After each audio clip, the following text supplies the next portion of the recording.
Good evening, ladies and gentlemen, and welcome here to the Flatout Racing Network's coverage of race number 7, Season 61 of the Rolling Thunder Gaming Talladega Challenge Series. With the expedited regular season, this is the next to last race that drivers have the opportunity to get themselves into the postseason, into the playoffs, to battle for this season's championship.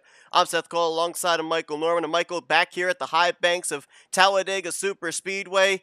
We've got about maybe 3 or 4 drivers that have won their way into the playoffs. It doesn't look like mathematically they're going to fall out of the top 20, so we know they're going to be moving on to those 12 available, well, at least minimum 12 playoff spots. But what about some of the drivers that come into this race below that 12th in the cut line and those just above that 12th in the standings cut line? Because it's tough enough to get good, consistent finishes week after week, unless your name is Joe DeSpirito. But, I mean, are you looking at 2 consistent races here this week and next week at Burnt Screwdrivers Raceway? Or are you already putting yourself in a must-win scenario? Well, I mean, you always want to win a race, Seth, and, you know, even with a lot on the line, you're going to want to just be a little bit more creative about it, I guess, is, you know, you got those out there that just put the pedal to the floor and go for it as best as they can.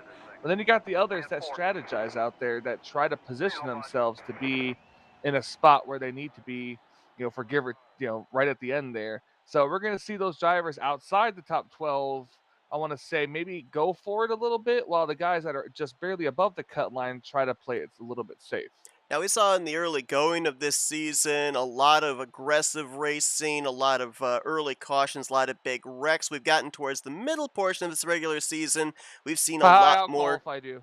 Yeah, you did. You did. I was waiting how long it was going to be till you actually pointed that out. But we ended up having, towards the middle portion of this season, more of the pit road strategy come into play. As a matter of fact, the last time we were here at Talladega Superspeedway, we ended up having that really incredible fuel strategy called by JT Mayhew and Terry Bombard. It didn't quite work out, but it had us on the edge of our seats.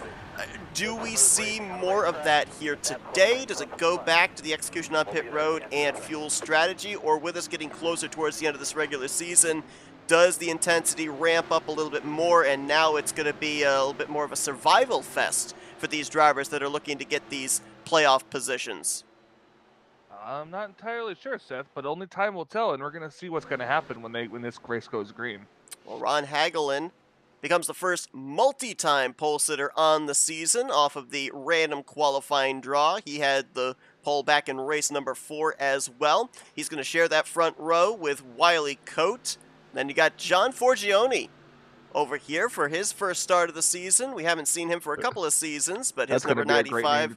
That's going to be a great name to try to remember. The Italian in you should have no problem saying that name. And say it again for me. Forgione. Forgione. And he'll be alongside of Chuck McClure in row 2. Row number 3 is going to find Craig Hagley alongside of Jeremy Jeffries. Row 4, Mark Paglia and Robbie Nisus. And then Bob Seminara and Tim Nofsker are going to make up the top 10. We'll be talking about Tim Nofsker's situation coming into tonight. Rodney Sullen shares row number 6 with Terry Bombard. Greg Palmer, our season opening winner, and our most recent winner, Joe DeSpirito, back in row number 7. Billy Elliser and Josh Metallic, they're going to be in row 8. Row 9, Glenn Harris and the defending champion, Richard Martin. Then Mike Mangialardi and Donnie Garrett back completing the top 20. In row 11, Bob Dixon alongside of last night's winner from California in the Lightning Truck Series, Brian Schilling. Row 12 is going to find Ken Roberts alongside of Kelly Causey. Row 13, Grant Wesley and Jessica Shelton. Row 14 with John Godfrey and Bernie Mobbs.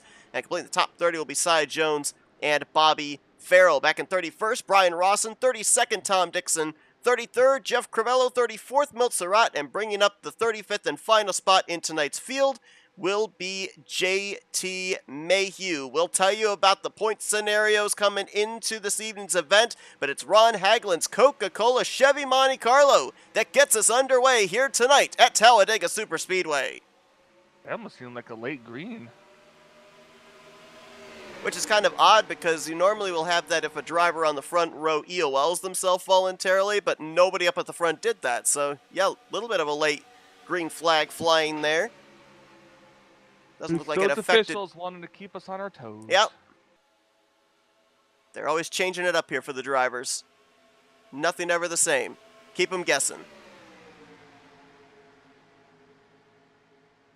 Hagelin going to clear both lanes.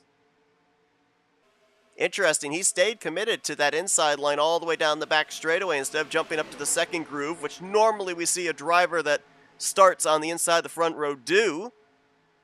May cost him this first lap lead, though, because Wiley Coate with a big push from Chuck McClure. Yep, he's going to get him, is Wiley. He'll lead the first lap of the evening.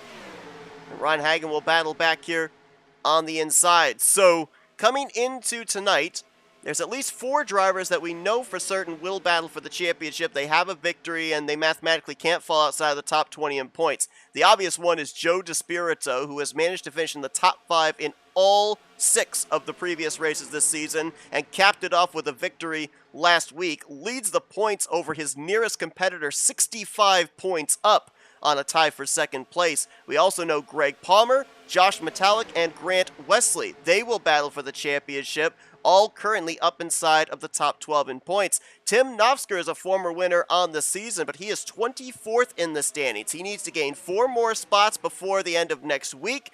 It has to be up in the top 20 in the point standings for that win to count towards a playoff spot. And Dante Ricky, we know, is on a part-time schedule here this season, a former winner this year. Believe it or not, though, after last time out, I can't say last week, it was the last race since these drivers had the off week for the duels last Thursday night. But Dante, after 2 weeks ago, he actually was only 27 points below the 20th in standings cut line. So if he had managed to make this race and next week's race and had at least probably top 15 finishes in both, probably would have been saying Dante Ricky's name up in the playoffs also. Other drivers looking to point their way in, and nobody at this point, Michael, especially with the fact that we've had plus 30 drivers, fields, all season long, and more than likely are going to have one next week also, nobody mathematically that has not locked themselves in through wins is currently safe to advance in the top 12 in points. And this is why they pay you the big bucks to all do all that, because there's no way I would have known all those statistics. Easier for me to say. The thing I'm going to have a lot of fun watching here tonight is going to be 2nd through 6th in points, because that would include Josh Metallic, Mark Paglia, Rodney Sullins, JT Mayhew, and Bob Seminara. We've run 6 races. Those drivers are only separated by 2 points right now. 5 of them. Very close. Up in the top 10 in points. That's crazy. Yeah, absolutely. Looks like the top 5 have gotten themselves single-filed out. Now maybe the top 6 back to Richard Martin, the STP Chevrolet. Ron Hagelin continue to lead that inside line, which is losing ground. Not rapidly, but losing maybe about a quarter of a car length every corner. Wiley Coate still out in front with the driver that helped get him there. Oh, we got a wreck in the back. Cy Jones has spun around in the apron. I don't think... No, the caution did not come out for that. No caution. Yep, no caution. Cy Jones looping it around. His car snapped when he was down the yellow line, so race officials deeming it off the racing surface. You see there the Chevy Corvette pace car sitting idle at the exit of pit road, so we stay under green. We'll keep updated on if potentially a driver claiming responsibility for that incident on the back straightaway might serve a pass-through penalty. But now we've got an outside line forming here. Well, I should say an outside line. These drivers here have been running the middle line. We got a 3rd lane forming with Richard Martin. Looks like he's picked up Bob Seminara, Joe DeSpirito, and Grant Wesley. Some fast Chevrolets up there. Actually, I think I called Richard Martin's car a Chevrolet. Actually, it's a Pontiac. Good job. It's GM, so I'm in the neighborhood. Wrong zip code, right neighborhood. Chevy Camaro. You know, not far off. What would we call that? A Chevy and a Pontiac? Chevriac? Chevriac? Yeah, I like it. I like it. I like how we went with the same direction. Chevriac. That needs to be a thing. Make it. You paint cars. You make it. I want to see what you can do. I feel like Chevriac would be the car equivalent to the Animaniacs. Chevriac, and then just give it to Matt. Give it to Matt McIntyre and see if he'll race it. If I put the Pontiac emblem on it, he'll race it. It's gonna be half the half Chevy logo and half Pontiac logo. That's ooh.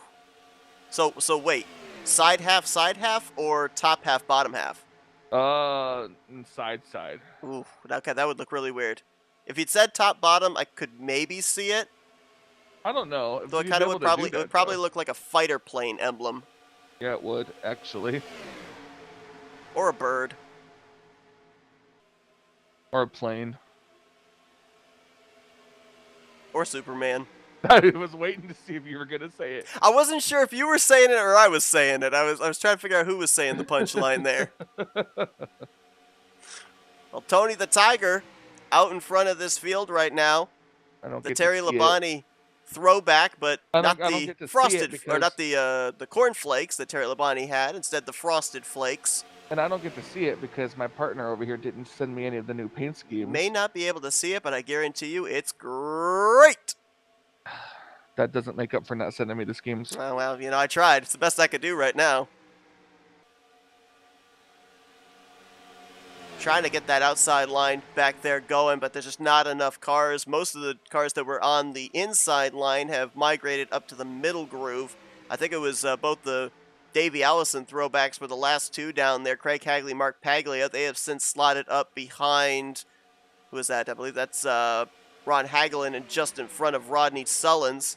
We do have a few drivers that probably from the Cy Jones incident have lost touch with the lead pack. Here they are back here, about a half dozen of them. Donnie Garrett, Tom Dixon, Milt Surratt, Mike Mangialardi, Jessica Shelton, and JT Mayhew. This is 28th on back. And I don't think they've got the numbers to be able to reel this lead pack in. They're going to have to hope for a yellow flag or maybe something to happen on an upcoming round of green flag pit stops if we get to that point. We're about almost, well, yeah, we actually are halfway through a fuel run here for these drivers. And I'm looking at some of these drivers up here, and as I mentioned, coming into this race, no driver has yet, that hasn't already won, pointed their way officially into the playoffs. They've not locked themselves in, but a couple of drivers could, depending on where they end up in the finishing results this evening. One of those drivers would be Bob Seminara. He is 6th in overall points coming into this one. He's a total of 19 points ahead of the 12th in the standings cut line, and he's currently scored in P7. Jeremy Jeffries, who's running in 3rd place right now, comes into this race 7th in overall points. He's a total of 14 points ahead of the cut line. And Chuck McClure, he's running in 2nd place right now. He is the first man outside of the top 12 in points, only 1 point behind Kelly Causey. So if we had a live standings update here for you guys, then clearly the 17 would be above said cut line and currently in a playoff position. Though I'm not certain, being below the cut line coming into this race, if he'd be able to officially lock himself in with a good run tonight. He would win his way into the playoffs, obviously, but I think he's still mathematically next week, if he finished even inside of the top 5 and not in P1, still mathematically could fall out of the top 12 when we get to Burnt Screwdrivers Raceway next week. But this is exactly what Tim Nofsker needs here tonight. Even if he doesn't win, he needs points, because he comes into this race a total of 17 points below 20th in the standings. And if he can at least just get up into the top 20 in overall with his win back in race 3, he would be locked in. Looks like they're catching up to the 7 of Cy Jones.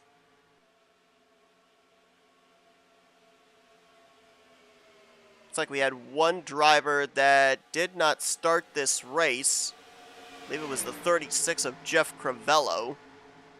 So only 34 drivers out on the racetrack of the 35 that were on our starting lineup, and Cy Jones is now going to fall a lap down to the race leaders. He'll be the only driver at this point 1 lap down, so should we get a caution, he would be the free pass car. Wiley Code out here leading laps, and he has been on the upcharge through the point standings the last couple of weeks.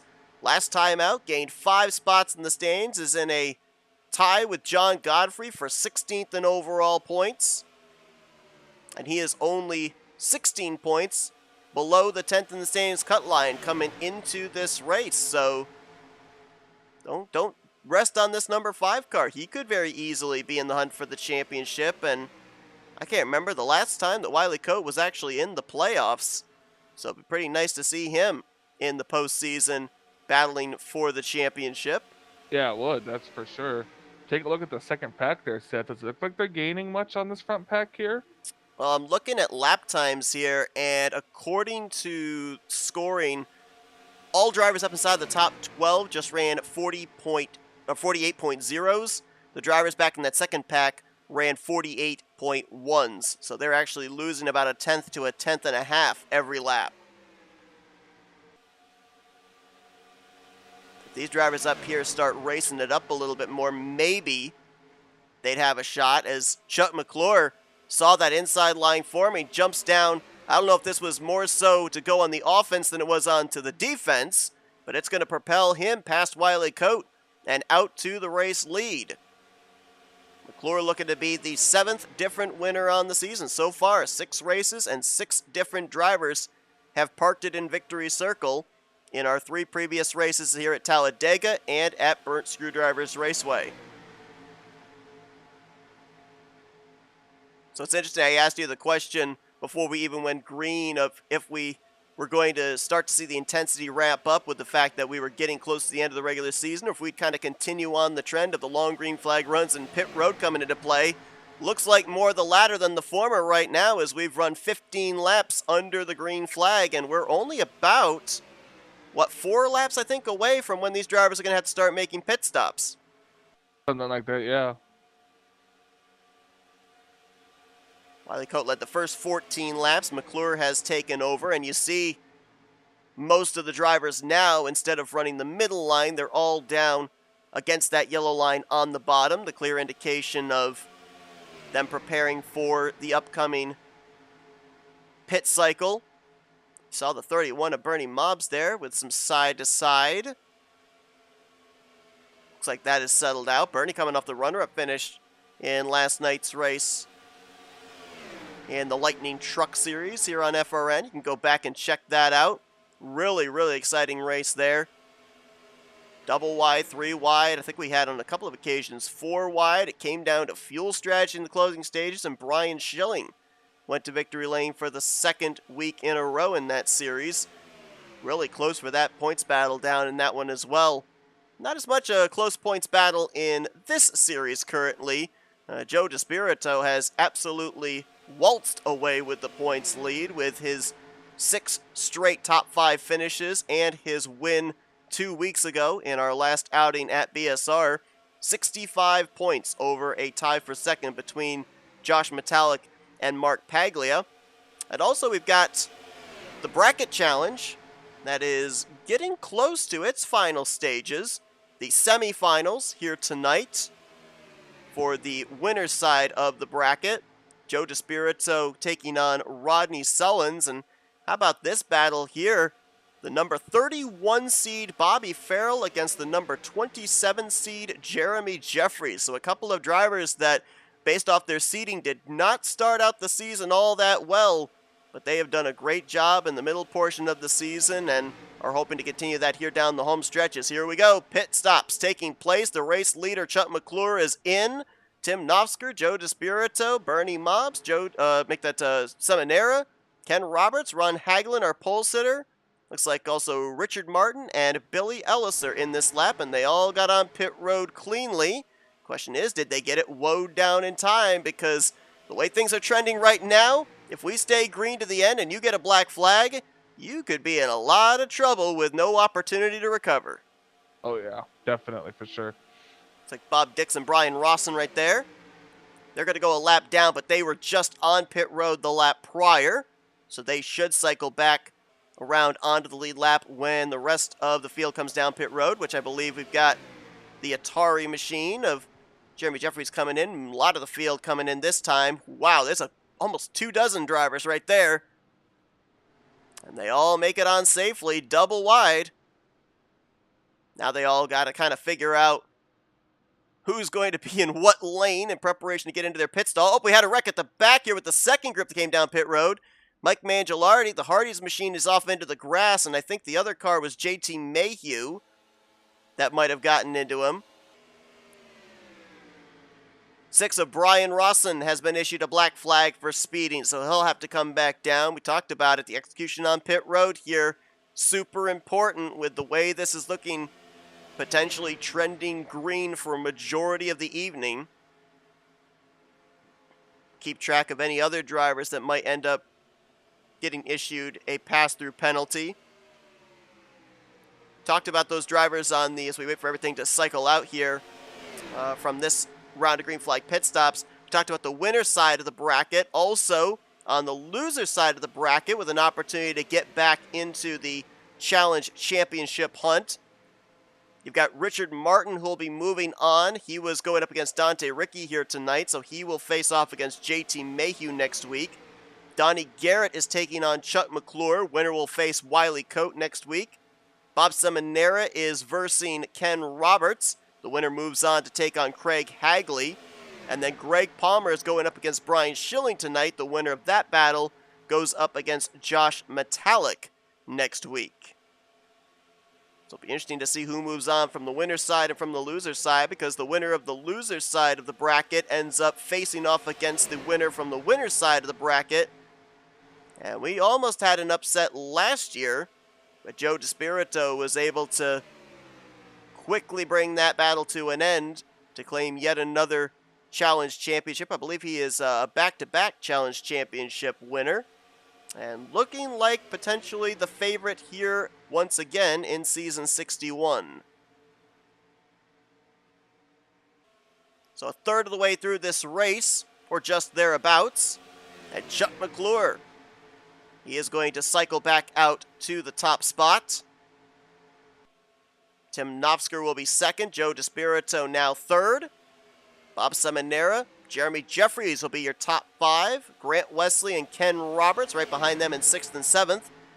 With Josh Metallic and Brian Schilling trying to catch up here to this lead group. Looks like they will, so we should have 9 drivers up in this lead pack.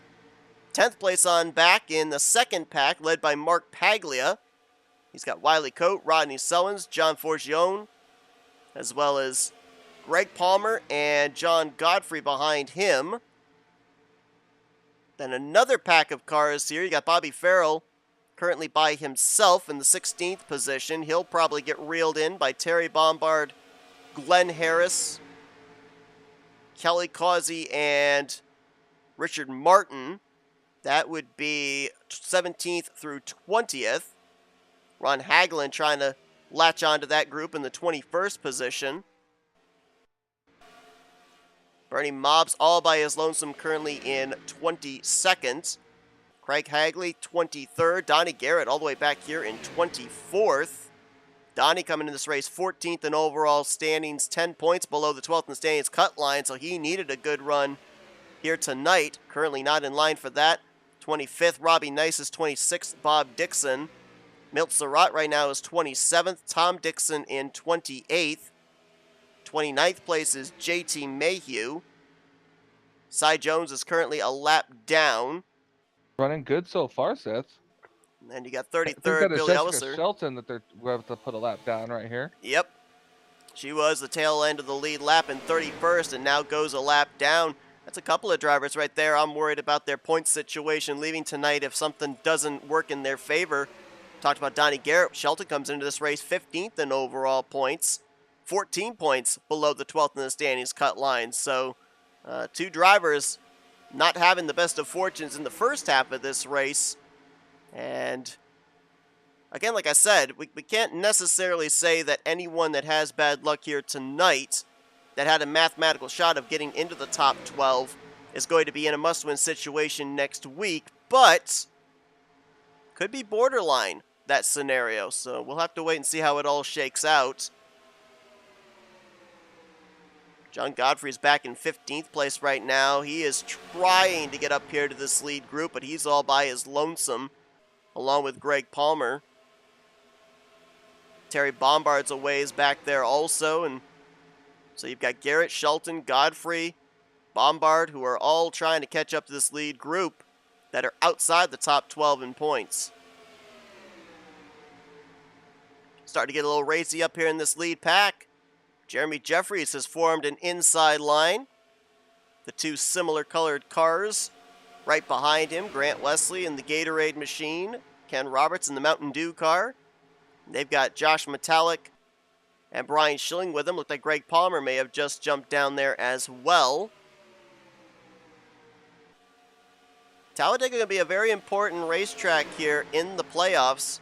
We talk about the fact that this year it's been Burnt Screwdrivers Raceway that's getting most of the attention, with being the season opener and being where the playoffs are going to be determined, the elimination races, and then ultimately where the championship's going to be decided in the finale. But you got to remember too, those first races of the playoffs can be just as important, because every driver that eventually is going to be in the playoffs would love to have that golden ticket into the elimination race, knowing that they're not going to be eliminated from that round. They'll be moving on to the next round of the playoffs. And also, too, our last couple of seasons, we have seen the championship come down to mere single points. Last year, it was a 1-point advantage that Richard Martin won the championship by. And remember, that was a cumulative on the points gained at both Burnt Screwdrivers Raceway and Talladega in the final round. It wasn't just a one-and-done race. It was the accumulation of 2 races. So ever since they introduced that, amazingly enough, you would think somebody would have a huge points gap for the championship. Nope, it's been just as close, if not closer than ever. And that's why I like watching these, honestly, these races, Seth, and commentating them, because the action it's just so action-packed that you can't really have a big lead here, because these guys know how to race and where to finish. And the thing of it is, too, we talk about this all the time, usually when drivers are in a scenario where they're near each other in points, they always seem to find each other on the racetrack, too. So you're not able to give a clear advantage to anybody in that regard, either. Exactly. Not sure if it's just on my end, but it looks like the 080, I have Tim Nofsker, a little bit of side to side there. That could be treacherous with how tight this draft is. Ooh, he's pushing up there on that outside line.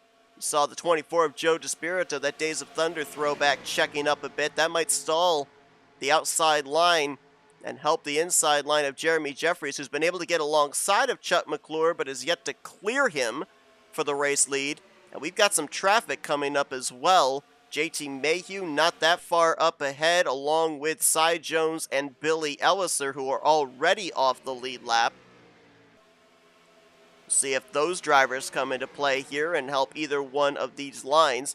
Currently 5 drivers off the lead lap. Shelton, Rawson, Elliser all -1. Mike Mangialardi and Cy Jones are -2.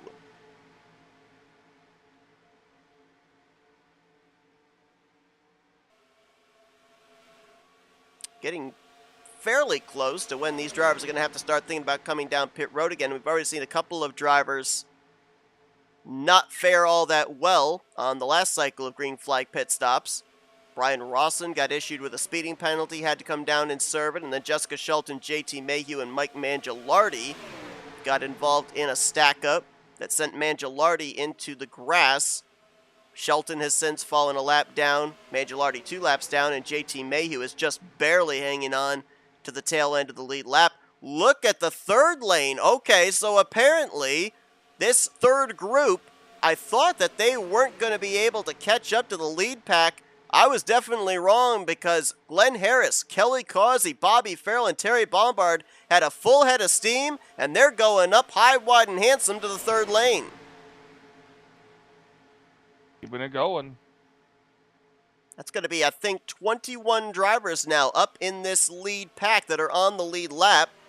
You've got the lap machine of Jessica Shelton in this group too, which is important for her, because any other drivers that they encounter, she is going to be up to speed. They'll be a little off the pace, so she could bypass them not only for position, but also to still remain the first car 1 lap down and in line for a lucky dog or a free pass. I believe right now she and Brian Rawson, who is also in the lead pack just behind her, are currently the first two cars 1 lap down. And they are praying for a caution right now as we're nearing the halfway point. 3 cars up high there. Oh, and we're going to go 3 wide. More cars to latch on to. I don't like this, though. We're going to be 4. Glenn Harris wide. trying that outside line as they're passing the slower traffic that'll undoubtedly now merge with them, and they're somehow making it work. We were 4 wide on about 3 different occasions right there, from the entrance of turn 1 to the exit of turn 2, and we got through it. Gutsy move there by Harris and Causey, and it did gain them some spots. That middle lane broke up a bit, and that I think is going to help the inside line. Jeremy Jeffries is finally, after about, 8-9 laps of trying to clear the middle groove, finally going to succeed in doing so. It took some encountering of traffic for him to be able to pull it off. So now it's a 3-way battle for the free pass between JT Mayhew, Jessica Shelton, and Brian Rawson. If we were to get a yellow, Mangialardi, or correction, Billy Ellis are going to go a second lap down now. Do they do 2 or is it only 1? 2 in this series. Okay, just wanted to make sure.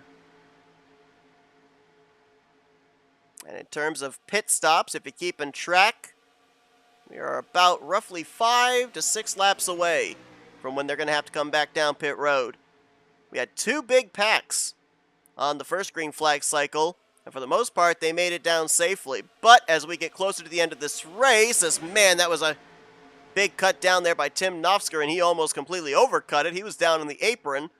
But as we get closer to the end of this race, drivers are going to want to get that little bit of extra speed, maybe be a little tad more aggressive on pit road entry, and that could cost them either with a speeding penalty or making contact with another driver. And as we know, more often than not, incidents that take place at pit road entry very seldom make their way back up onto the racing surface, and we don't see a yellow flag.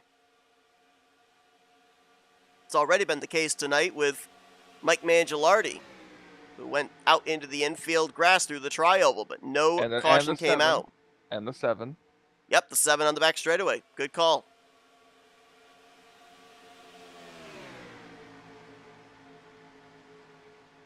Getting close again. Pit stops. I believe the first couple of drivers that came down pit road on the first cycle were Bob Dixon and Brian Rawson. Now, Rawson had to serve the pass-through. I don't think he took service, so probably expect the 143 and the 6 to be the first 2 to make the dive onto pit road to begin this second cycle. As things are currently trending, if we continue to remain green after this upcoming pit stop, they should have to come to pit road one more time, but that would be it.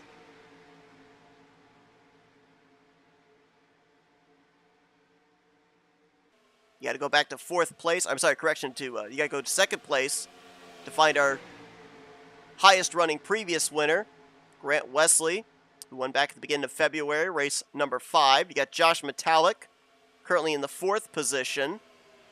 Our winner from race number 4. Tim Nofsker, currently back in the 8th position, winner of race number 3. Greg Palmer, not too far behind him in 10th, the winner of the season opener. And then Joe DeSpirito in the 24. I think he was one of those victims that was caught in the middle line and drifted back. He is currently slotted in the 12th position, the winner of our most recent race 2 weeks ago. So all 5 of our previous race winners from the season, all running up inside of the top 12. But does that surprise you, though? It doesn't, but I was gonna kind of beg the question, is tonight the night we break the streak of 6 straight different finishers and get a repeat winner on the year? They're all in the conversation. I think some radios are lighting up. I think we're having some drivers make the dive onto pit road this time by. Yep, we'll see. Question is, though, is it going to be Bob Dixon and Brian Rawson, or will it be some of our front runners? Let's see. Actually, there's a couple of drivers on pit road already. Mangialardi, Bob Dixon, Kelly Causey, Bernie Mobbs, Milt Surratt, and Tom Dixon coming in this time, so it might have actually been our race leaders that are indicating they're coming in this time by. And here comes Ken Roberts. McClure, Nofsker, Seminara, Shelton, DeSpirito, Hagelin, and Martin all coming in this time. It's like a majority of the drivers that came in with the first big group on the first pit stop cycle.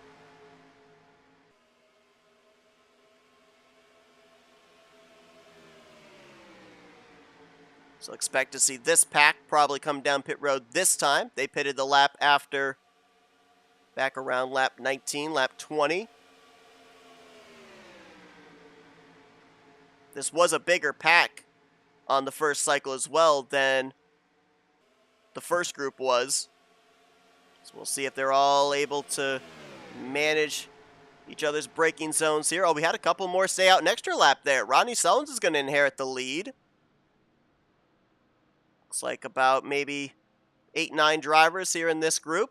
They're going to make it onto pit road safely. That is going to indeed, as Donnie Garrett and Mark Paglia hitting pit road. That turns the lead over to the 38 of Rodney Sullins. He'll become only the 4th different leader so far tonight. As Chuck McClure has led 15 laps, Wiley Cote has led 14, Jeremy Jeffries has led 8, and now Sullins with his first lap lead of the night. Rodney coming into this race tied for 4th in points, 66 points out of the points lead, but only 1 point behind 2nd and 1 point ahead of 6th. In that 5-driver 2-point separation battle from 2nd down through 6th as, oh, is that the 55 of Ken Roberts coming back in? Oh, the 55 must have gotten hit with a speeding penalty. So he's going to have to serve that, and that will lose him a ton of track position. He was in the top 10 when the pit stop cycle began. Costly mistake there for him. Ken coming into this race 19th in overall points. Gained 6 spots in the standings after a great run 2 weeks ago at BSR. We're looking here at Grant Wesley in the 88 car. More than likely where the lead is going to cycle around to, and it is a 4-man dance in this pack with Jeremy Jeffries, Brian Schilling, and Josh Metallic. They might get reeled in by the second group that is formed up, though. Chuck McClure, Joe DeSpirito, Tim Nofsker, and the lap car of Jessica Shelton, who are also fast being reeled in by Bobby Farrell, John Ferjoin, and Wiley Cote. Good run here tonight for the 95 car, his first start on the season. We know we've seen him in previous races before, in previous seasons here for the Tally Challenges. Wow, what in the world is going on there? Paglia pulling down in front of Bobby Farrell as these drivers were just getting up to speed and they're getting reeled in by the leaders. That could have been really bad.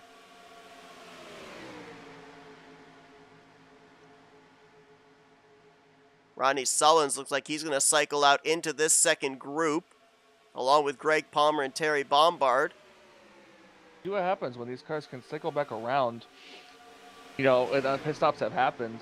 Be interesting to see if they can cycle back around and get that big pack set. You know, for once in a great while, we've had a, knock on wood, which is right next to me, a caution-free race so far. We have. You know, and this might be on track to be one of our quickest RTG broadcasts we've done. It could very well be. Of a full-length race, I guess you could say. I'm trying to remember the last time we had a completely green flag race. I know we had one a couple of seasons ago.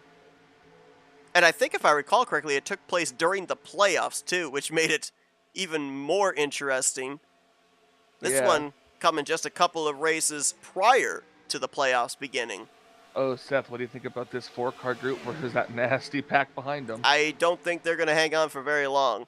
Because I honestly, back during after the first cycle of pit stops, I had the group with Bobby Farrell and Glenn Harris. I had them written off. I thought they weren't going to be able to catch back up, and they were able to, and are actually making up ground on the third lane. So, oh, they're catching the draft now. Yeah, I'm not taking anything for granted. And this kind of goes back to what we were told when we knew that this was going to be the mod used here to start off season 61. They had run the trucks beforehand. They swapped the Aero 88s from Wednesday nights to Thursday nights, and we've heard in detail them say they feel that they can generate a run a lot easier, a lot quicker with these Aero 88 cars, which kind of comes into play with drivers in somewhat smaller packs being able to reel in the bigger packs. If these cars are faster and able to draft a lot quicker and a lot easier, then unlike when we ran with the trucks, where usually a 2 or 3 car pack could not reel in the lead group, now it kind of looks like that option is available, provided you stay in a single file line. Yeah.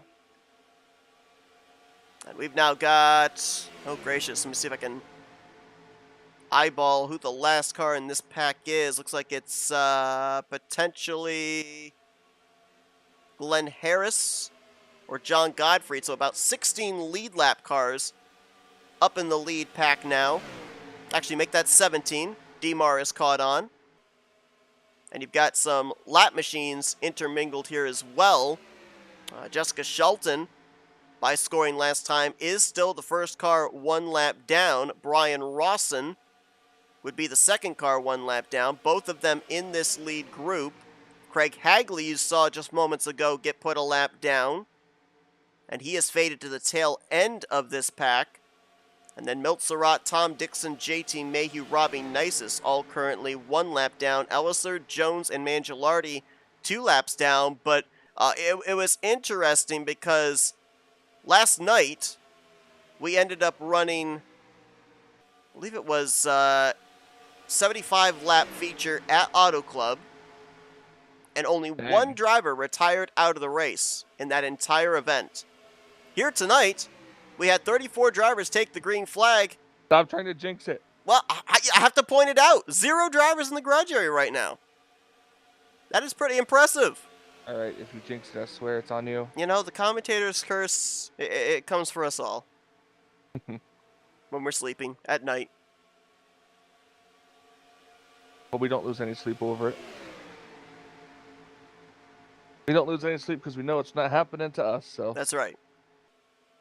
Although I will be perfectly honest, I feel like on a lot of occasions, I'm more nervous for the drivers up here in the booth than I am if I'm down there on the track with them. I don't know what it is, and maybe you can attest to this as well. You know, if you're used to it, if you've done it long enough, there is not a lot of adrenaline rush when you're down there racing double wide and 3 wide. It's just a normal feeling. You're up here and you see just a slight movement out of somebody and you're thinking, oh no, they're dead. Yeah, for real. Single file line. Grant Wesley out in front for the first time tonight after that cycle of pit stops. He just led his 6th lap of the evening. So far, only 5 drivers have been out in front tonight. Wesley, Jeremy Jeffries, Chuck McClure, Wiley Coate, and Rodney Sullins. And still 1 more pit stop to go. That final pit stop is going to be an interesting one. We pretty much assume they're going to stretch it as far as they could possibly go, which means that final pit stop will be with less than 10 to go, somewhere in the vicinity of 5 to 7 laps remaining. Talk about a money stop, because you think about it, we do have lap machines, so we'd be making that final pit stop right on the cusp of the point of no return. Imagine if a caution came out right in the middle of that final cycle of green flag pit stops. That would turn the strategy completely on its head. Absolutely. Let's give you a rundown of where everybody is currently scored right now. Right before you do that, though, I just want to say it's been an interesting race so far. You know, single file, these guys are running a little smart, actually. So, you know, usually we're kind of used to the 3 wide, double wide action here, but it's still a little early. They still got a whole nother pit stop, and I feel like after the pit stop is done is when we're really going to see these cars come out. Yeah, we didn't see these drivers last Thursday because of speed weeks, the duels in preparation for the Daytona 500. We probably saw the duels and we're like, okay. This is kind of Daytona 500-esque, though, from this season, where they were running, double file, but they were all in fuel save mode. I think they were like, what, 50 to 70% throttle input? Something like that. That's kind of what these drivers are right now. They're kind of in ride mode, maybe a little bit of fuel save in preparation for the final pit stop of the night. Yep. Back to you were saying, Seth, through the field. Yeah, we got 17 drivers up in this lead group right now. Grant Wesley out in front. Jeremy Jeffries in second. Brian Schilling third. Josh Metallic in fourth. Chuck McClure in fifth. Then Joe DeSpirito sixth. Tim Nofsker seventh. Rodney Sullins in eighth. Greg Palmer ninth. And Terry Bombard completes the top 10. That is 1, 2, 3, 4. That is all 5 of our previous race winners in the field inside the top 10 right now. Wiley Coate currently in 11th. Bobby Farrell scored 12th. John Fergoin is currently in 13th. 14th, Mark Paglia. Glenn Harris currently scored in the 15th spot. John Godfrey is 16th, and Richard Martin is 17th. He is the last lead lap car in this front pack. In 18th place is Bob Seminara. He has lost the draft. Seminara, who came into this race 6th in overall points. And then you've got a group of cars from about 19th place on back with Ron Hagelin, Donnie Garrett, that's 19th and 20th. Bob Dixon, 21st. Bernie Mobbs, 22nd. And then Kelly Causey and Ken Roberts, 23rd and 24th. We know Ken Roberts is back there. He got a speeding penalty under the last green flag pit stop cycle. And somebody just went down a couple of laps more. I think actually Causey and Roberts may have just come to pit road. Yes, they did. They're just now merging back onto the track. So they short pitted. They came to pit road when the window opened to make it the rest of the way. Interesting call. This is going to put them both a lap down. That's why I stopped for a moment, because it showed them both -1. But now they're hoping that they can generate enough speed to stay ahead of these leaders, maybe catch a quick yellow to cycle back to the tail end of the lead lap. Then if everybody else has to come to pit road, they stay out. That's an interesting call, but I guess it's really the only shot they've got at the moment, because they were running about 23, 24 seconds behind the race leaders with no chance of catching up to the lead pack. Gotta take what you can get. Gotta call an audible sometimes when it comes to super speedway racing. Yep. I believe the 029 of Mike Mangialardi also was just on pit road, and he's about to be reeled in by the leaders, so he has made his final pit stop of the day. Jessica Shelton, Brian Rawson, 23rd and 24th, are currently in the free pass position should we get a yellow, but so far we've not been without incident today. I don't want that to go unnoticed. We've had a spin on the back straightaway, a couple of bits of contact on the entrance of pit road on our green flag pit stop cycles, but nothing that has warranted the yellow flag flying. And we are about to complete our 52nd lap as such.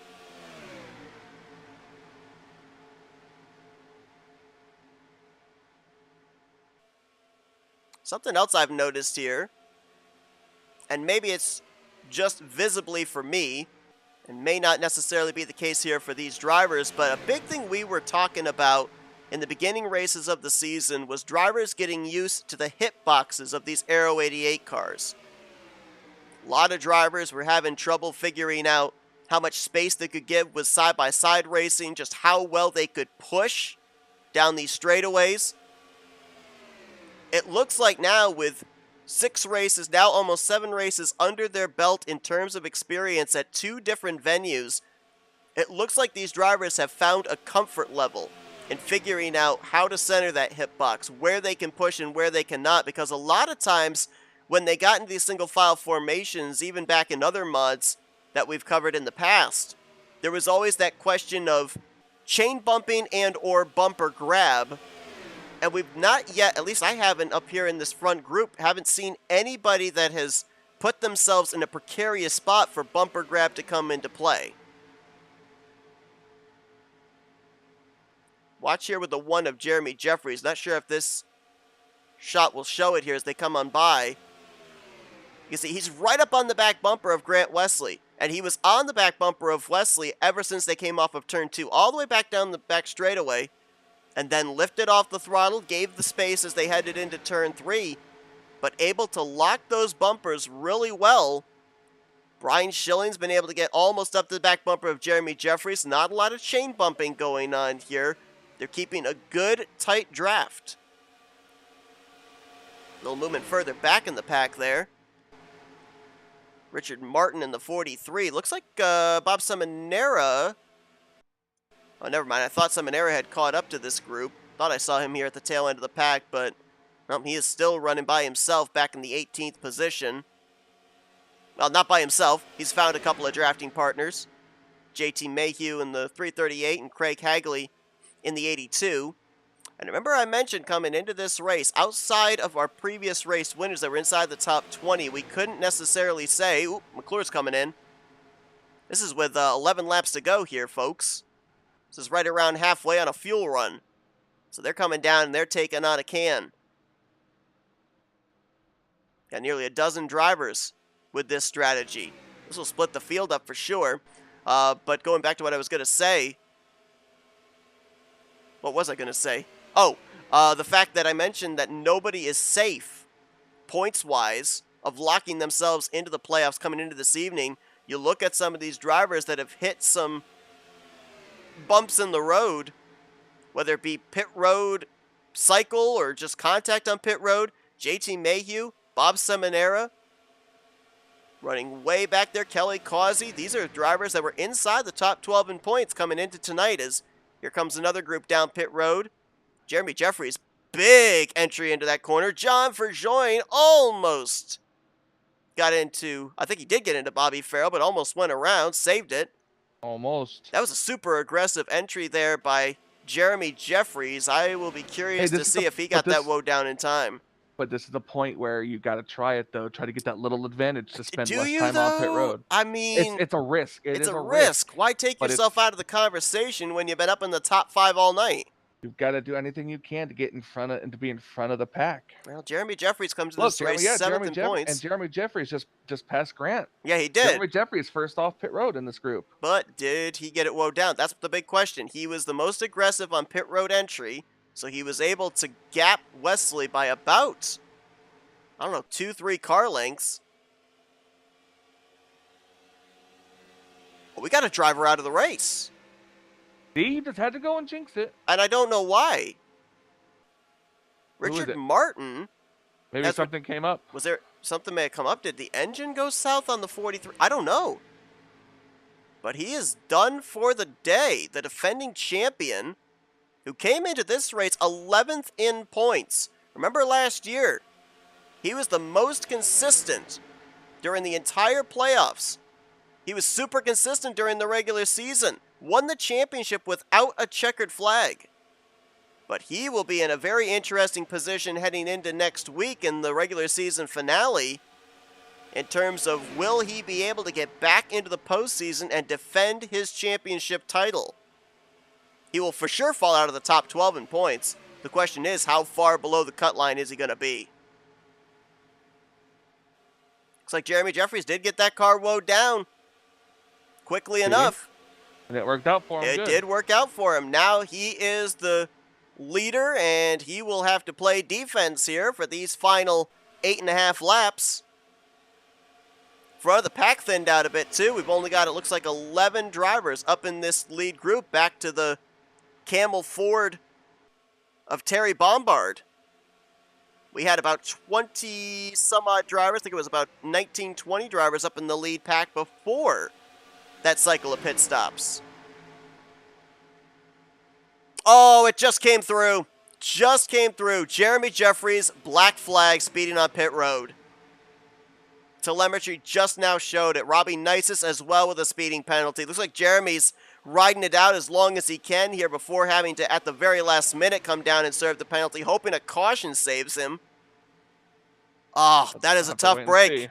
That is a tough, tough break. Absolutely. He's coming in this time. Robbie Nice is coming in as well. He got away with it, yeah. Man, that's tough. That's another driver that was coming in running well in the point standings that's not going to get a finish indicative of just how good his night was. 7th in overall points. He was 14 points ahead of the cut line. Is he going to be below it after tonight? Depending on how many positions he loses, we'll have to wait and see. Going to be some big names hovering just around, just above, or just below that 12th in the standings cut line of drivers that have not locked themselves into the playoffs through a victory so far this year. And for some drivers here, it could be a big opportunity for them to breathe a sigh of relief heading into that regular season finale next week at Burt Screwdriver's Raceway if they're able to win. You've got Grant Wesley, Joe DeSpirito, and Josh Metallic up here, along with Tim Knopfsgrove, the former winners. Of the drivers that are looking for their first win in an automatic locked-in spot, you've got Brian Schilling, Rodney Sullins, Mark Paglia, Chuck McClure, and Terry Bombard. Here comes the racing. McClure with the run on the top. Mark Paglia right there with him. I feel like Mark Paglia, we have not given him the credit due of just how good of a season he has had. Tied for second in overall points. Remember, this is a driver, I think it was 3 races straight, was having problems with his shifter, was shifting down into reverse and spinning out, and yet was able to mount comebacks in the second half of those races and kept himself up in the top 5 in points for pretty much a majority of this regular season, and now got a shot at getting a victory here tonight. Rodney Sullins, who was a 3-time winner last year, 2 of his wins at Burt Screwdriver's Raceway, 1 of those wins here at Talladega, still looking for his first checkered flag of season 61. And Brian Schilling looking for a great week. We mentioned he took the checkered flag last night in the Lightning Truck Series at California. He'd love to have his second checkered flag in 24 hours and his first here of the season in the Tally Challenge.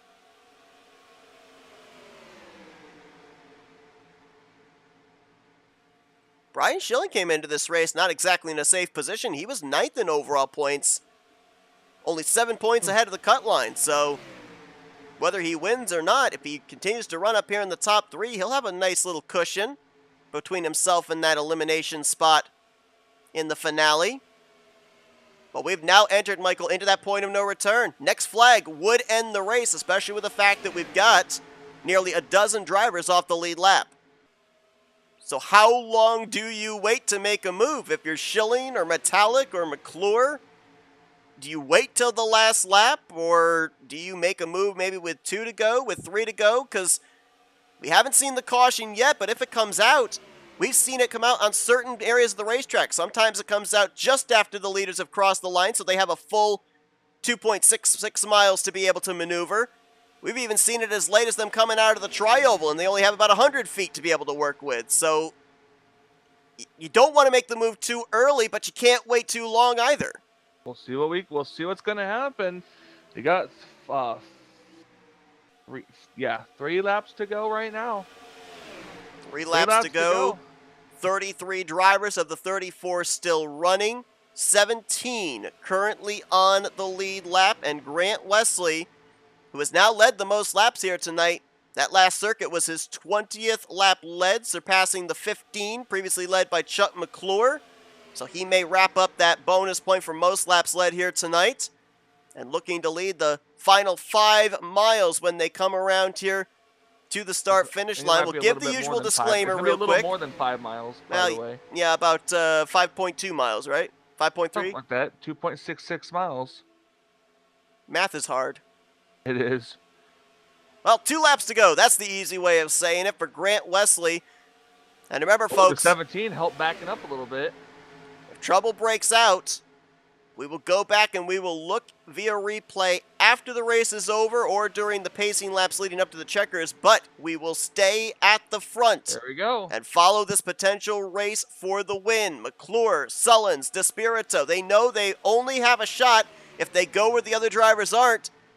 But only 2 of them are going to go up there. DeSpirito jumps to the bottom, and now Metallic's going to go even lower. We're going to go 3 abreast for the second position, possibly off of turn 4.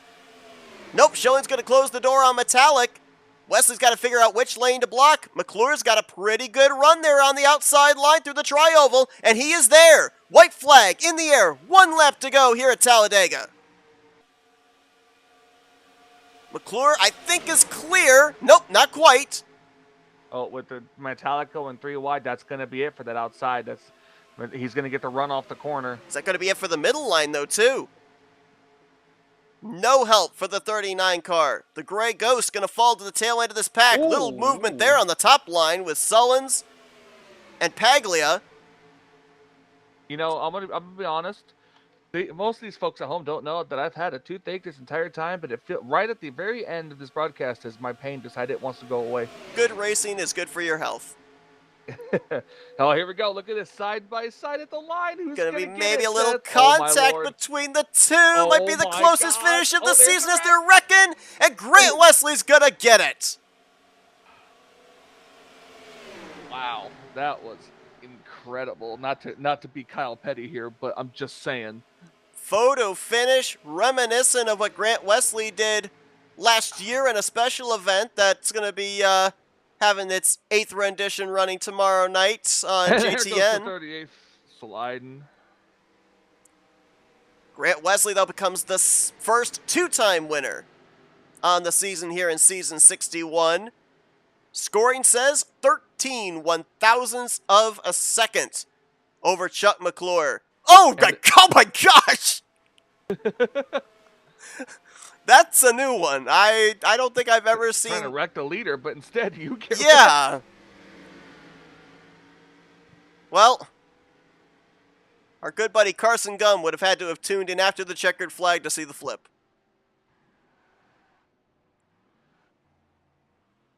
Caution-free, 66 laps of racing here tonight. The race leading up to the finale. That race was less than an hour. It was. Or just about an hour. Yep. Celebration begins for the Darrell Waltrip throwback. Grant Wesley, second win on the season, 10th in overall points. So he was already locked in with his victory 3 weeks ago in race number 5. And this will garner him more bonus points. And remember, too, the higher he climbs up in the point standings, you also get bonus points placed off of your seeding in the top 12 in overall points. So if Grant continues to climb up, that is more points he continues to gain with every position that he increases in points. So continue to rack up those bonus points, and I think Joe DeSpirito probably will have the number 1 seed with the bonus points he's going to get for regular season champion, but I think Grant Wesley will be a pretty close 2 seed, at least as things currently look at the moment. Let's take a look at your finishing results from tonight's race. Our boys in the truck had a pretty easy night, didn't have to really do much in the graphics department. No cautions, no replays to have to look back at. Grant Wesley with the win. There you see it, 13 1,000ths of a second. Matter of fact, hold on. Let's show that finish at the line. There you go. That's a perfect little freeze frame to have there as we show you the finishing results. Brian Schilling bringing it home in the 3rd spot. Look at how close it was between him and Rodney Sullins there. Nearly a splitter. Well, I don't think these cars have a splitter. They had, what were they called back in the day? The Valance, I think. Maybe had a little bit of that Valance stick out to get him that 3rd spot over Rodney Sullins, who brings home in 4th. Valance, the top, is it Valance you're talking about? Yeah, Valance. Valance. Perfectly balanced as all things should be. Joe DeSpirito keeps his top 5 streak going. Now 7 straight races as he'll get that 5th spot. Greg Palmer, great run for him there in 6th. Greg came into this race 8th in overall points. Granted, he had the win in the season opener, but trying to keep himself in the top 12 in points, not have to rely on that victory to lock him into the postseason. Josh Metallic, another former winner in 7th, and another former winner in Tim Nofsker, bringing it home in the 8th position. Grant Wesley, obviously a repeat winner, but all 5 of our former winners on the season finished out the night in the top 8 positions. Terry Bombard, good run for him there in 9th. Terry came into this race in 18th in points, and I think, if I could do quick math, I think he was 18 points, 19 points below the cut line. This might put him very much up in the conversation to maybe get a spot points-wise in the postseason, depending on what happens next week. And Mark Paglia, I don't know for certain, but this top 10 might have just locked him in on points into a postseason berth. John Godfrey brings it home in 11th place, 12th for Wiley Coate. John Fergoin in his first start on the season, 13th. Jeremy Jeffries, who had to serve that pass-through penalty, sped on the final cycle of pit stops in 14th. Bob Seminara going to bring it home in 15th place after he lost the draft. That was after the second cycle of pit stops. And then Bobby Farrell and Donnie Garrett were the last 2 drivers to finish on the lead lap. Glenn Harris, Bob Dixon, Bernie Mobbs, 1 lap down, completed the top 20. Then Kelly Causey, Ken Roberts, Brian Rawson, Milt Surratt, Tom Dixon were the top 25. JT Mayhew, Ron Hagelin, Craig Hagley, last of the drivers to finish 1 lap down. Shelton, 2 laps down. Robbie Nisus -2. Then 3 down for Ellis or Mangialardi, and 4 down for Cy Jones. The only driver that did not reach the conclusion was the defending champion, Richard Martin, who will finish in the 34th position. The benefit for some of these drivers up in this lead pack, being caution free, they were able to settle it out amongst themselves. A lot of drivers that had issues during the course of the night did not have the benefit of a caution to bunch them back up or to get lucky dog free passes. So some drivers will be really happy with the results here tonight. They'll be in good stead for next week and a chance of making it into the playoffs. Other drivers who might have been coming into this race in good shape now might find themselves in a bit of a precarious position heading into next week, depending on how the points are calculated. But as we head into our FRN post-race wind down, it's time to dial up our podium finishers here tonight. Let's see if we can start with the driver that brings it home third place, and that is Brian Schilling. By the way, you guys Hey, Brian, it's Michael and Seth up here in the FRN booth. You got us? Yeah. Well, we talked to you in Victory Lane last night. Wondered if you'd be able to double down here on a Wednesday, Thursday night combo in the conversation, but a lot of different drivers, a lot of different agendas there, a lot of different lanes that you guys were trying. Was there maybe just not enough cars to generate a run, or was the fact that nobody seemed absolutely committed to anybody else to be able to make a move since everybody wanted that checkered flag? I think a lot of it was, you get like a few guys that are really good at locking onto each other. It definitely makes it difficult for anybody to pull out and generate that momentum. You basically have to leave those guys, sitting by themselves. I didn't really see any momentum or lines that I really liked, to jump ahead, or I felt I was in a good position to. So I just held my line behind Grant there and just committed to pushing him till I was hoping something would free up. Now, we've seen the last couple of races, we've seen them trend more towards the long green flag runs. Here tonight, not a single caution in these 66 laps, so a lot more emphasis on execution on pit road, off of pit road, being able to stay up in the lead pack and ultimately be in that lead group with a shot at the victory at the end of the evening. Did you expect that coming in, or as we got closer here towards the end of the regular season, do you expect to see a little bit more aggressive racing and maybe quite a number of cautions flying, kind of mixing things up strategy-wise? Not necessarily. I mean, the points are really weird this season. I mean, we have Joe, who's just on another planet. Uh, I mean, I think he almost got another top 5, which would have been insane. I think he did. Yeah, he got a top 5. Oh, he did. He got 5th. Yep. So yeah, I mean, he's 64 points ahead of the next guy. So, but you look at the points, and I think the next guy is 64 back, and I'm sitting in 6th at 77 back. You make a mistake, and you can fall out of the top 12. So I think guys are kind of being cautious too, because one mistake can knock you right out of it. It's so tight. Now, you're a former champion of the series, and you mentioned about the fact where you're positioned now in points. You came into tonight 9th in the standings and only 7 points ahead of that 12th in the standings cut line. Points really, really close around that cut line for the last couple of weeks. So in this race, down here at the closing stages, kind of going back to your point about being careful, how willing were you to push it to try and get this checkered flag? Or if it wasn't there, were you going to kind of rein it back and just try and get a decent finish, rack up those points, and have yourself a bit of a cushion over that cut line in preparation for next week's finale? Because this is about the shortest regular season you guys have had in this series. Oh yeah, yeah. That was kind of the if I had a move that I was happy with, I would have made it, but I just didn't see anything that was going to benefit me getting around Grant essentially. So got to with 2 to go, Josh made a move low. I didn't see anybody go with him, so I just stuck with Grant. Realized I'm going to just get what I can get a good finish, points are the main thing. Is at that point where I knew I was going to win the race. They were already, the line on the outside. Nothing was happening on the low side. So push Grant. You get Grant the win anyways. He's already won. I don't have to, it's big picture too, because there's one less guy in the chase then potentially.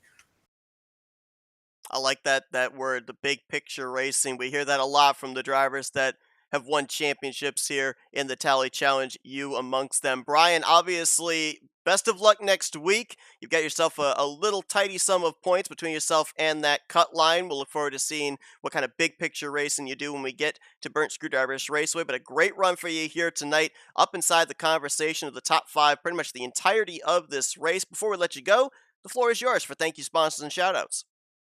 Good win there, Grant. Always fun pushing you. It's worked really well with him tonight. Him, Jeremy, Josh, Chuck. I know you wanted that one bad. I wish I could have helped you on that, but good race, good points night for you also. And just thank you to everybody that shows up week in, week out. Admins, racers, you guys. It's just always awesome. I always have a great time. So thank you, everyone. Well, a solid run here tonight for Brian Schilling has him 25 points up on the 12th in standings cut line. He'll look to lock himself into the playoffs and run for another championship next week at Burnt Screwdrivers Raceway. Congratulations on the great run here tonight. Good execution on pit road all evening long, and we'll see you next week. Thank you. Let's see if we can now dial up the driver that brings it home 13 1,000 short of his first win on the season. That would be Chuck McClure. User was moved. Hey, Chuck, Michael, and Seth up here in the FRM booth. You got us? How's it going, guys? Oh, man, I'll tell you what. I know that you've been waiting to get back into victory lane with this Folgers machine. But big picture tonight, you came into the race below the cut line by 1 point. The runner-up finish has you leaving here tonight a total of 19 points to the good. Now, obviously, our camera angles are a little bit different. It looked like maybe on a couple of occasions you were just clear of Grant and might have been able to move down. Was there any point from your perspective that you thought about maybe moving down there, blocking that inside line? It had crossed my mind, but I seen who was pushing me, and I just couldn't do that to him. Plus, I honestly thought that we could get up there until something happened behind us there, right at the end. But yeah, I wanted to, but I just couldn't do it out of loyalty for Rodney. After all, he did paint that card. It's awesome looking. Talking about your point situation here coming into tonight, how did you approach this evening's race being below the cut line? Because we weren't exactly sure what kind of a race to expect. We thought that maybe we'd end up seeing some aggressive moves with drivers trying to not be in a precarious situation heading into the regular season finale. But then tonight it ended up trending green the entirety of the race and put a lot more emphasis on pit road. So did you have a pre-game strategy coming into this race, and how did it change throughout as we continued to trend green? Well, honestly, being that far down in points is a little bit uncharacteristic of me. It's pretty much a must win. I'm going to have to approach next week like that as well.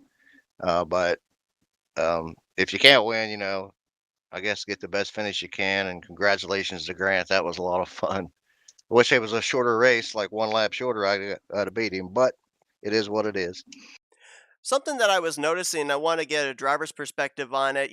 One of the big talking points we had at the beginning of the season was the swap over to the Aero 88 cars here in season 61. And we ended up seeing, I guess, the growing pains in the first couple of races, drivers trying to get used to the hit boxes, what they could do in terms of pushing with these cars and everything. We ended up seeing you and a number of other drivers with really tight single file drafts during the course of the second green flag run and that final green flag run. Have you guys finally seemed to reach a comfort level with these cars and the ability to be able to keep tight draft but not have the dreaded bumper grab or any chain bumping or anything like that? Yeah, I think we're getting a little bit more comfortable with them, as was evident with the caution free tonight, which was awesome. We're learning them. Uh, they're not that different, but they are different, and they're just, they just don't race the same as a truck or a Xfinity car. So I think we're getting it dialed in. All of us are pretty good. Well, I know obviously you wanted the victory here tonight, but good points for you, bringing it home in the runner position and currently in a playoff spot. Looking forward to seeing next week in the regular season finale if you're able to stay up there, lock in that position to battle for the championship this season. But Chuck, before we let you go, we'll give it the opportunity for some thank you sponsors and shout outs. I'd like to shout out to everybody at RTG, especially the admins. They put on a great show, and there's a lot of work that goes on behind the scenes that nobody knows about. All my friends and family, all my coworkers at Marshall County Schools, driving school buses every morning and every evening. Rodney for painting that awesome car. That's a throwback car that I have been wanting to drive for a long time, and sure enough, he made it happen. And a shout out to my son, Gavin, who just had a baby girl yesterday, second granddaughter. So congratulations to him as well. That's congratulations from us also. Well, Chuck, congratulations on a great run here tonight, bringing it home in second place. Looking forward to seeing what you're able to do next week in that regular season finale, setting your eyes towards the postseason. I appreciate it, guys. Chuck McClure, runner-up here User was tonight to the moved driver out of that your is down in channel. victory lane for the second time this season and second time in 3 races. I would have said 3 weeks, but we had the off week, so I guess it would be the second time in 4 weeks. Let's see if we can dial up our first repeat winner here of season 61, Grant Wesley. User was And moved Grant, to Michael, your and Seth channel. up here in the FRM booth. You got us? Woo! Yeah, I got you. I'll tell you what, it kind of seems like the last couple of seasons they've been quite adventurous for you. We had you way down in the bottom of the point stands in the first couple of races. You then broke into victory lane about 3-4 weeks ago. Then after the last race, 2 weeks ago, we see you up inside the top 10 in points, so you're locked into the playoffs on points. Then you double down, being the first repeat winner on the season here tonight, but you had to block about 2 or 3 different lanes there in the closing stages. How difficult was that? And I'm also just going to pose the question to you, kind of reverse of what I asked Chuck McClure, because there were a couple occasions you were clear on him to maybe move up and block that run on the top side. Did the thought ever cross your mind? Well, yeah, that middle lane, it's usually, if you got good pushers, is the preferred lane to be in. I knew I had great help behind me. Brian, he had been pushing the crap out of me all night long. I've been working well with him. I'm basically, my rear bumper was molded to his front bumper. So, I felt like that was the safest place to be at the moment. No, it never crossed my mind to move in front of the 17. I liked the position I was in. There in the closing laps, I was just basically, I was kind of nervous a few times. Because I was watching the mirror and I seen Josh go down to the bottom. I was like, man, if a couple of guys go with Josh, that'd be the place to be on the exit of 4 maybe, but Josh just didn't get the help. And, I just think those guys that stuck with me there, man, they were pushing hard and, man, so happy we could pull this one off. I want to go back to a point of the race that people may have already forgotten, maybe a kind of a turning point of the race, because with us trending green the entirety of tonight's event, it put just as much, if not more so, emphasis on pit road execution, maybe even more than the moves that were being made out on the racing surface itself. And if we go back to that final pit stop, Michael and I were bandering around. Do you overstep just a little bit more the aggressiveness getting onto pit road, trying to gain that extra position or so to cycle out, if not in second to the race lead, if not in fourth up to third place? And we saw Jeremy Jeffries and you with a bit of an outbreak battle on the entrance of pit road. Apparently, Jeremy getting the penalty. You were able to get it woed down in time. I mean, how difficult is it when we get down to the nitty gritty and we know this is the money stop not to overstep? Yeah, you're exactly right. And honestly, I was on the conservative side on that entry, and I thought I messed up because I thought I was just too conservative whenever I seen how well Jeremy got on pit road. But then I'd learned later that he was hot ultimately on the entry. So yeah, it's a razor's edge. I mean, that is the stop where that's the one you do perfect, and that's where you can position yourself in front of the guys that push you to the win. So Jeremy did the right thing. He's my teammate. Man, my heart goes out to him. He pushed me to a win a few weeks ago, and I told him I was willing to do everything I could to help him out. I was hoping I could return the favor maybe, but yeah, it really sucks that he got a black there. Let's talk about next week because now with 2 victories, you move up to 5th in overall points, and the points are still really close from about 2nd down through 11th.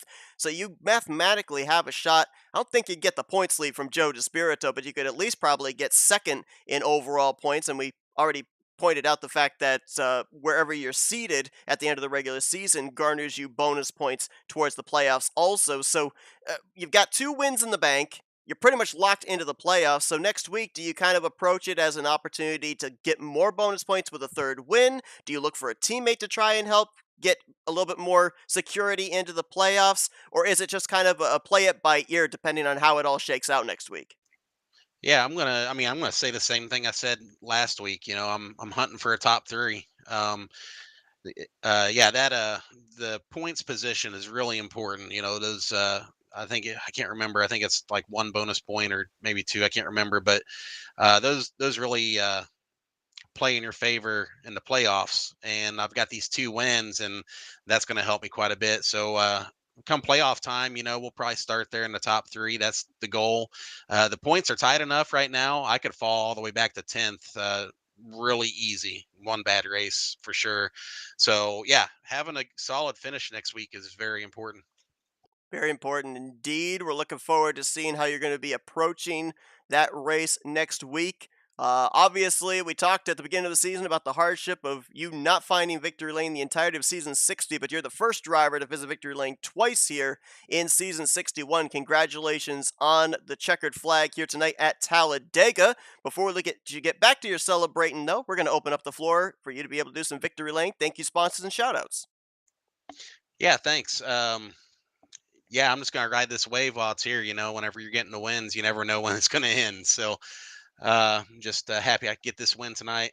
I'd like to thank the owners here, David Cannon and Sean Prime. Those guys have been working their tail off behind the scenes. We went through some hard times here with Race LM, but man, everything's going the right direction there. I'd like to thank Race LM um, for the sponsorship and giving us a place to race. Making this game relevant. I'd like to thank the admins here, Josh, Wiley, and Tim. FRN, Seth, and Mike, thanks for taking time out to do this for us. Really appreciate it. Looking forward to watching this race back probably tonight. I'd like to thank my teammates at XFM, my friends and family for watching, and my girlfriend Brittany. Grant Wesley, first repeat winner of season 61. Last time he was a repeat winner was season 59. Oh, yeah, by the way, he went on to win the championship. He'll look to continue down that road next week in the regular season finale in preparation for the postseason. Congratulations once again on the victory here tonight, Grant. Hey, thanks, guys. User was Grant moved Wesley out of your snaps the channel. streak. 6 different winners in 6 different races coming into tonight. And Grant Wesley now the first driver with 2 checkered flags. As a matter of fact, both those checkered flags, if I'm not mistaken, yeah, both right here at Talladega Super Speedway. So, Michael, we had a lot of questions coming into tonight in regards to this being so close to playoff time. Got a couple of them answered, and maybe some answers we weren't expecting. 66 laps of green flag racing. Do we expect something like this next week? We ended up hearing Chuck McClure comment on the fact that drivers are now kind of being careful. They're realizing with how close the points are, one mistake can still, this late in the season, drop you down multiple spots in the standings. One mistake can be the difference between you making it into the playoffs and not making it. So with that being said, do we expect the drivers to kind of rein the aggression back a little bit more again next week? Try and run their own race, not try anything that could put them in a precarious situation and take them out of a potential spot in battling for the championship?